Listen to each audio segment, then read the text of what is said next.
Mike Fisher is one of the inductees. Welcome and congratulations. Thank you very much. Listen, we appreciate it. What a cool moment for you. Now, listen, you got to tell your own story to the University of Georgia fans know what your story is. But you went to Bolles. You were here in Jacksonville. You went off to another school and then ultimately transferred to the University of Georgia to greatness in this game and beyond. How proud are you of this moment? Well, this is, beyond what I could probably describe in words for me. I mean, to get the phone call, kind of out of the blue, to be honored, to represent the school and for the school to want me to represent them. Like I said, this is a team sport. This isn't, you get individual things because of you've had great teammates and you've had great leadership and you've had great coaches and you've had great friends. And that's, and that's the thing that you take away from the game. You don't take away the 3 interceptions and 18 tackles or whatever. Right. You take care of the relationships that you've built and the guys that you're still able to, kind of communicate with and be around. So, Mike, you didn't even know. You had no idea this was going to happen. It's just out of the blue. I did not know. I got a call from Georgia from the athletic director in June or July, and he said, "Hey, you're being inducted into College Hall of Fame." I said, "Wait a minute," because I'd had some understanding that I might be on the list. I said, right. So you're just saying I'm on the list, right, to be looked at?"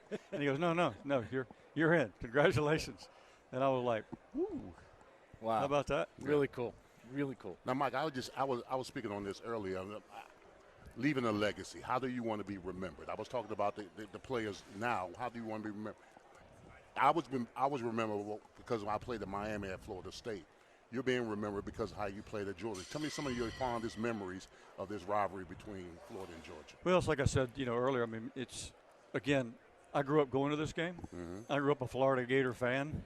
Mm-hmm. I mean, Steve Spurrier was, was something. I wore his jersey number, as a kid, and then I wore John Reeves as a kid. So, the memories of going to that game and going to the game with my family and going to Gainesville, and seeing it and coming here and watching the Georgia-Florida game and, and other things.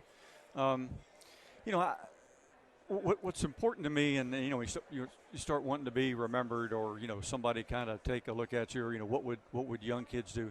I can remember going to Georgia into these games and having my face pressed against that chain link fence and watching these guys go by and, and dreaming, one day. Of course, I was dreaming I was going to be a major league shortstop, but that didn't work out very well.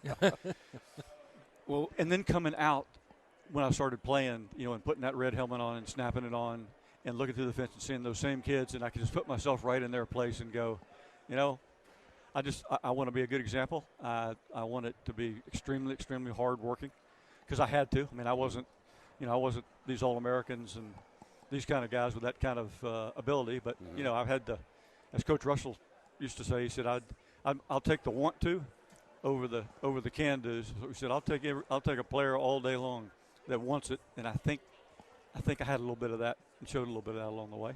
It's a rare piece of an athlete's DNA, that's for sure. Right. We're talking with Mike Fisher, a proud Bolles graduate, a proud Florida-Georgia game Hall of Fame inductee. And Matt and I can attest to having watched this game and enjoyed this game forever. By the way, when he talked about the chain link fence, it just took me back in time, just as far as wanting to see all these stars up close. But the other part of it is that in 1980, most everybody thinks it's Herschel and Ballou to Lindsey Scott. This man right here had a couple of key picks in that game.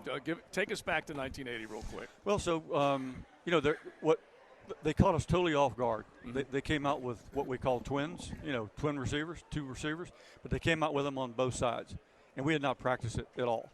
Normally you're going to have a tight end and a flanker, and you're reading through, and you may have 2 backs, and then they came with no backs, and we couldn't get lined up for the longest time because we needed to get a linebacker to drop off because we didn't need 2 linebackers in there because there wasn't anybody back there for them to do anything but just throw the football. And we couldn't get Will Forts, who was, just remember, our other linebacker, Frank Ross, who was our captain, was pushing him, and we were grabbing him, and it took a long time for us to sort of get used to us, and and they dinged us pretty good for a long time. Yeah. And then, of course, the Lindsey Scott play, it's just standing there and seeing that because, you're thinking. And I looked up, and, Georgia Tech had just tied Notre Dame. I mean, Georgia Tech went 0-9-1 or something, for the whole season. They tied Notre Dame 3-3, and Notre Dame was number 1. We were number 2. You look up there, and you're thinking, well, we just kind of blew that one. Here was a chance for us to be number 1, and then the miracle kind of happens, and everybody loses their mind for a while. Hey, before you go, before we let you go, you used to be a huge Gator fan growing up, right? Yes. You still follow the Gators at all? Do you have any kind of, or did it end once you got there? I have no. I have absolutely no pulling for, looking for, or anything. He's like, you can't even ask me that question right here. Hey, listen, Mike, you don't have to answer that again for the rest of the weekend. Congratulations. You should enjoy it. Congrats, that's for man. sure. Right, Congrats, thank you. Mike. Thank you very much. Mia here, and thanks so much for watching 1010XL. For even more content from around Jacksonville's sports scene, be sure to like and subscribe to the 1010XL channel.